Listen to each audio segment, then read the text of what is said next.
Jangan gantikan mushaf Al-Quran dengan telefon. Kan ramai orang baca Quran melalui telefon, betul tak? Kalau dalam keadaan contoh dalam kereta kebetulan tak ada Al-Quran, bolehlah. Tapi ketika di rumah tu ada telefon, ada Al-Quran, tolonglah pegang Al-Quran. Kalaulah di masjid ada telefon, ada Al-Quran, ambillah Al-Quran. Sebab ini pegang telefon. Semalam saya ada jumpa seorang doktor tu, adalah ceritanya, ringkas ceritanya.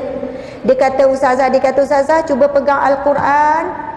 Dia kata sebelum tu saya bukan pegang Al-Quran lagi. Dia kata Ustazah buat macam ni. Okey, dia doktor pakar, ada 3 klinik dekat Ampang.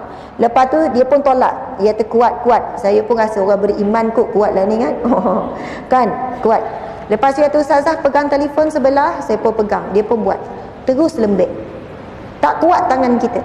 Dia kata Ustazah, telefon ni inilah punca anak-anak kita rosak, imunisasi, lemah badan kita menurun, sel-sel kita banyak putus, urat-urat kita, sel-sel kita, hormon kita rosak sebab dia pakai hormon. Dia banyak merawat wanita-wanita masalah hormon. Orang perempuan kita banyak masa dengan telefon. Saya kan lepas pada tu kan tak tengok daripada malam tadi sampai pagi, dah rasa macam tak nak pegang telefon. Sebab apa?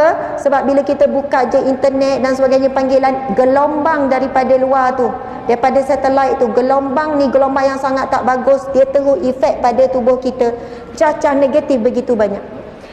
Tapi bila pegang saja Al-Quran, gelombang yang negatif tu jadi positif. Pegang saja Al-Quran, Masya Allah, tenaga kita, hidup kita, jiwa kita, hati kita, belum baca lagi baru pegang. Pegang telefon tak dapat pahala.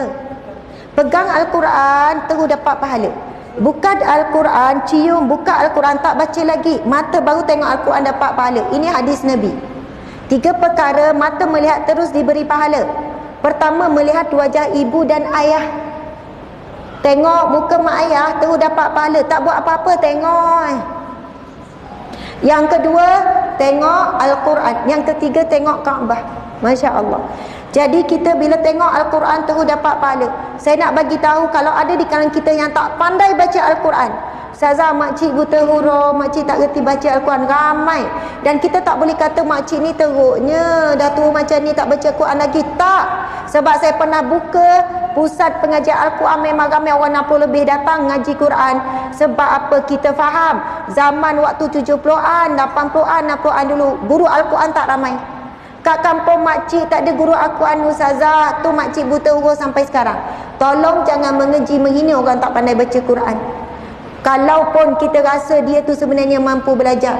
Sebab apa? Ada orang walaupun dia tak reti baca, tapi dia cinta Al-Quran lebih daripada kita.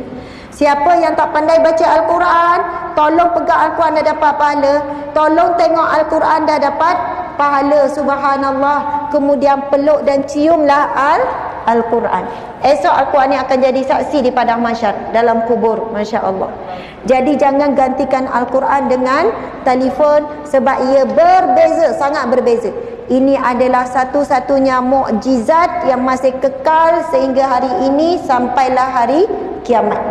Subhanallah. Jadi insya-Allah, saya takut tengok budaya orang hari ni, memang dia dah mula gantikan Al-Quran sebab susah, dia kata kena ambil wuduk. Kalau dengan terjemahan tak payah ambil wuduk, boleh bawa ke mana-mana.